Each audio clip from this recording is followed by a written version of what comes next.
You know, Arteta said things in press conferences that, if I'm honest, I just disagree with. To say things like we've got the most attacking goalkeeper, the most attacking centre-back, Mourinho last year was a 9. It's like no one was asking for Mourinho to be a 9. You know, no one thought that was... Look, it worked a little bit against Real Madrid, for example, or whatever, and he scored some goals. But... He's talking a lot of shit, basically. And that's what it is. You're saying what I'm trying to say. He did it at the end of last season as well. Say how you feel about it. I mean, there's no point beating around the bush, is there, Lee? Come on. No, you know. He's worrying what he was saying. It's similar to the end of the season. If I'm honest, it is a little concerning. Because there's a hint of arrogance there, and it's not making sense at the same time. And when you mix, you're not making sense with arrogance, it comes across very stupid, right? Because you're right, he's acting like Mourinho's a 9, he's playing him in midfield all of a sudden. That's how he came across. Mourinho's not a 9, mate. Just because you played him there for 10 games doesn't make him a 9. You know, let's go back to the issue of why he had to play there, you know, with the squad depth then, if we want to really delve into it, because that is the issue, not that, you know, you're playing an attacking goal. It's all nonsense. He done it after the Champions League. He said we were the best team in the Champions League after getting knocked out, beaten over 2 legs by PSG, who were the best team in the Champions League. When he's been under pressure in terms of he's now there as a manager that is expected to win stuff, hasn't won stuff but expected to.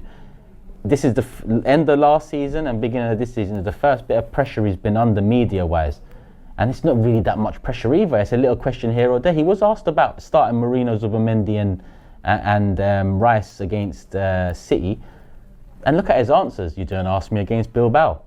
You know, it's just like, come on, Mikel, man. You know why people are asking this. Surely you understand, because dominating is not possession, in my opinion. Dominating is chances, shots, you know, how much pressure you're putting on the opponent. But he's putting it across that dominating, and CEOs and presidents are calling him. Come on, man. And it's also, when you say about domination and everything like that, the opposition are letting you have that, because they're saying, right, we'll let you have that because you're not hurting us. So there's a little thing about that. And the other thing about it, which no one questions, playing a 9 is completely different to playing as a 10. Because when you're playing in a false 9, you're bringing players into the play with your back to goal, which he does very well. I know he has done very well. But you're not creating. You're keeping possession. It's possession based again. So he done that very, very well. Then you're asking him then to be in the little pockets and make and create nothing. There's a completely different role to playing a 9 as a 10.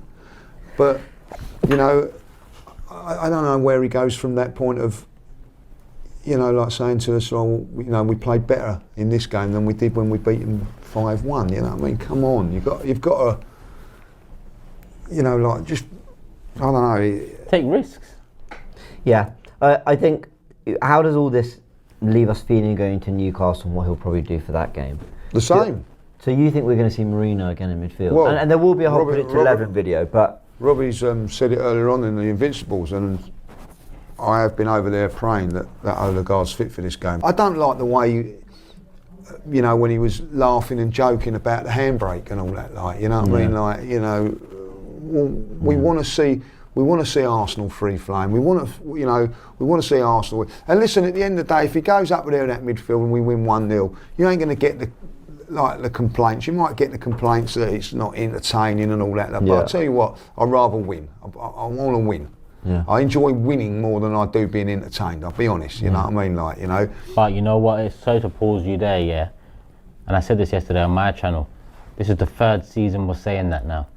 And that's where it starts becoming jarring. And by that, I mean, at the start of the season, we're looking at the football, but we're saying, listen, if we win, it doesn't matter about the football. If we win, I don't mind the football. Yeah, but you got to win. Chances are that the last 2 seasons we haven't, you know, and we've regressed over those last 2 seasons. So what's the likelihood that even if we go play that midfield, win away 1-0 at Newcastle, that we're not going to trip up later down the line anyway?